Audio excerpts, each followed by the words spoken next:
exchanging genes between other HMAs in the wild. Sometimes we can detect that, sometimes we can see it, other times it's not so clear, and it's more difficult because of the high mixed ancestry of most of these populations. About 18% of the herds that we have tested have a heterozygosity or diversity level low enough to be of concern. And we're setting an arbitrary, because we don't know what level of heterozygosity is directly associated with inbreeding depression or that sort of thing in horses. And in fact, it can vary quite a lot.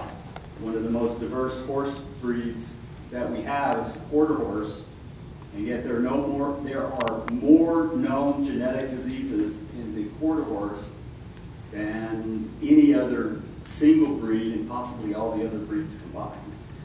So we don't have good experimental information, but based upon comparative information on the smaller population sizes and all, we've set a critical level, i.e. a level to start having concern of observed heterozygosity at 1 standard deviation below the mean.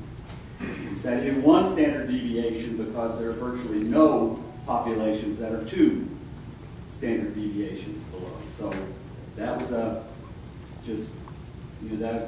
did that in discussion with some other folks, particularly we talked with the USGS folks in Colorado State when we were doing some of this. So that seems to be a reasonable level. Genetic variability in these 18% has gone to a level that it is perhaps time to start taking action to either stop the decline in variability or reverse it by addition. Now, one thing is that most of these 18% are actually very close to that 1 standard deviation. So the mean for domestic horses is about 72%. 1 standard deviation below that is 66%. Most of these 18% are from 62 to 66%. There are only 3% of the herds that have exceptionally low variation compared to really to the domestic breeds that have very low variation. Have you been able to tell if any of that is correlated to population size yet? In most cases, it is, yes. In fact, I would say in all cases, those are small herds. I think I say that on the next slide. Okay.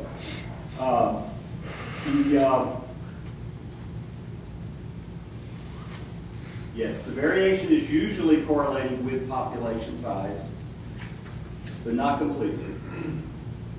There are populations that are small but still have high variation.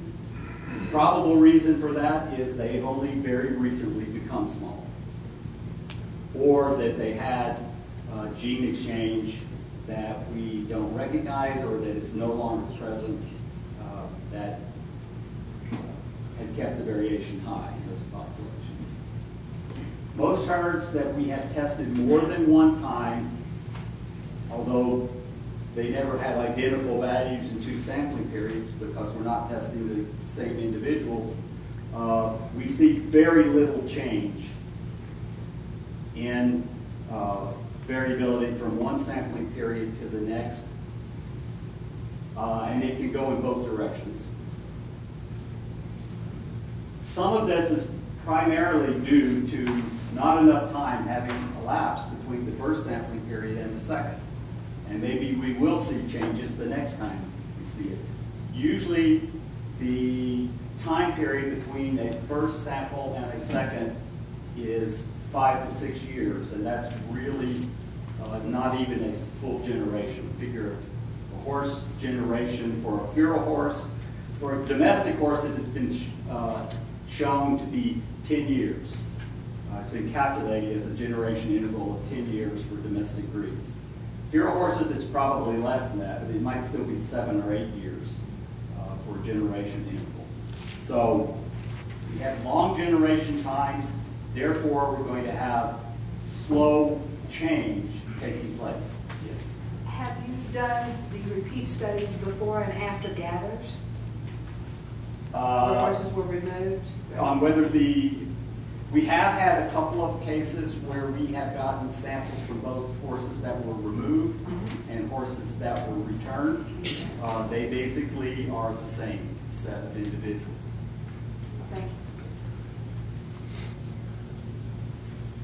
The main point here is that no large changes in variation in any BLM managed herd has been seen to this point. And we have looked in the Prairie Mountain herd, we have about 2 to 2.5 generations of data.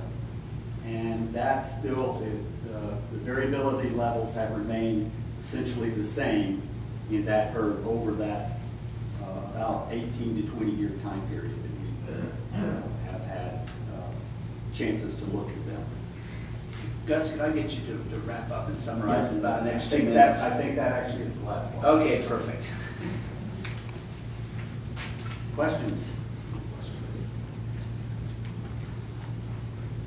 Yes. Does any of your, does any of your testing of variability correlate with special phenotypic characteristics of herds?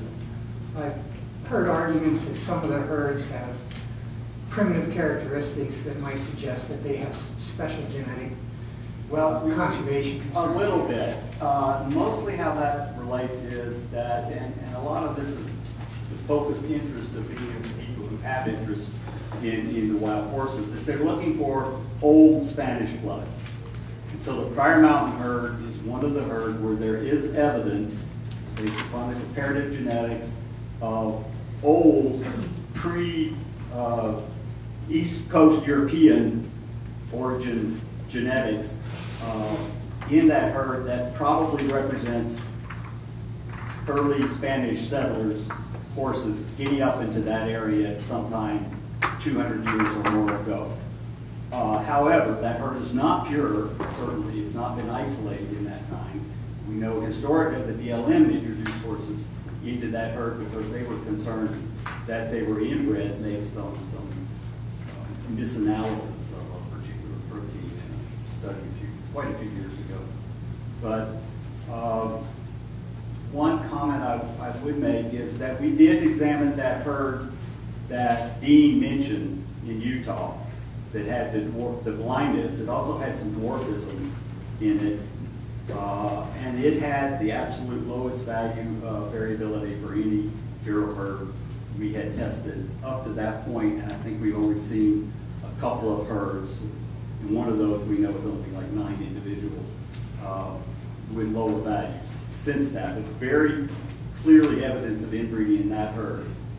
The only other thing I know in terms of a defect is there is a relatively high, and I don't have any kind of percentage, but we're talking maybe 5% max, but that's a relatively high incidence of clubfoot that occurs in 2 or 3 HMA areas that are very close to each other in southern Nevada.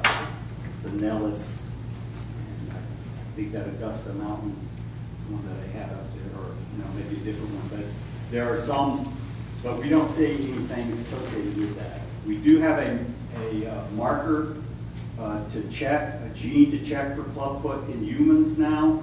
I doubt that it'll be the same, but we intend to do that at some point in the very near future. And I make one last comment is that we are putting all of the data that we have into one very large analysis, all the 180 plus DNA samples into a single analysis. We're calculating GPS positions. We're going to look for evidence of gene flow, and we're going to do a very thorough analysis of the entire data set that's underway this time. All right, thank you very much, Gus. Thank you.